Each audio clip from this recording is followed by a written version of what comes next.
All right, welcome back. Today we're going to talk about something that is, quietly running the entire internet behind the scenes. Digital signatures. And look, forget all the complex algorithms for just a moment. I want you to think of it like this. It's the modern version of a king's wax seal, a way to prove, without a doubt, that what you're holding is the real deal. So, let's just dive right in. So here's the fundamental problem we're trying to solve. In our digital world, making a perfect, identical copy of anything is, well, it's incredibly easy. So how do you prove authenticity? This isn't about secrecy, right? It's not like a spy trying to hide the contents of a letter. It's all about proving who sent that letter in the first place and, just as importantly, that no one has messed with it along the way. How do we build that unbreakable, unforgeable seal for today's world? Now, it's really important to get this distinction clear in our heads. People often mix up encryption and signing, but they do totally different jobs. Encryption, that's all about secrecy. It's like taking your message, putting it in a locked metal box, and making sure no one can read it. Signing, on the other hand, is all about authenticity. It's like stamping that letter with your own unique personal seal. The whole point isn't to hide what you're saying, but to prove that you're the one who said it. Okay, so if we're going to build this digital seal, what do we need? What's in the toolbox?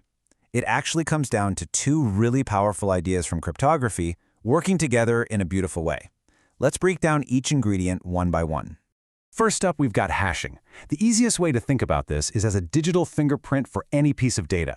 You can take absolutely anything, a short text message, a photo, a giant 500-page book, and you run it through what's called a hash function. What comes out the other side is this short, totally unique code. And here's the thing, it's a one-way street. You can't ever get the document back from the fingerprint.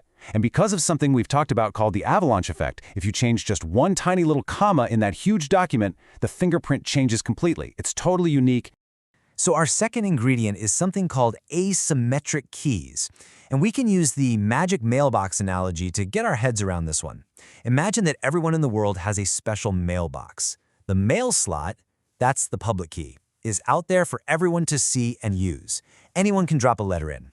But only one person has the actual metal key to open that box. That's the private key. These two keys are linked together by math, but you could never, ever figure out the private key just by looking at the public one. And that right there is absolutely crucial. So how do we put these two ingredients, the fingerprint and the magic mailbox, together? Well, it's this brilliant four-step dance. Step 1. The sender takes their message and hashes it. Boom! They have a unique digital fingerprint. Step 2. They sign it. Now this is the magic part. They encrypt only the hash using their own private key. That encrypted little hash, that is the digital signature. Step 3. The receiver gets the message in the signature and they unlock it. They use the sender's public key to decrypt the signature, which then reveals the original hash. And for the grand finale, step 4, they match it. The receiver makes their own hash from the message they got. If their brand new hash perfectly matches the one they just unlocked, you have mathematical proof. The message is authentic and it hasn't been changed one bit.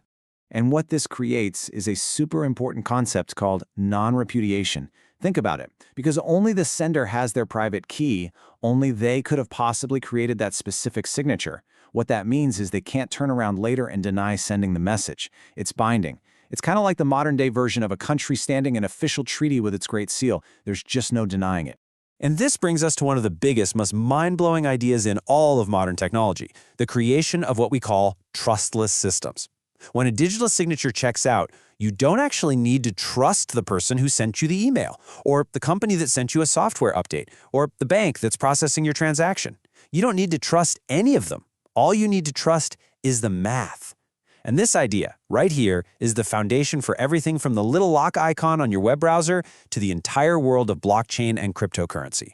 So, let's just end on this thought. We're stepping into a wild new era where AI can create images, voices, and even videos that are almost perfectly indistinguishable from the real thing. So in a world where seeing is no longer believing, how are we going to prove where information came from? How will we know if it's been tampered with? Is this kind of cryptographic proof, this unbreakable digital seal, going to be the only tool we have left to tell the difference between what's real and what's fake? Definitely something to think about.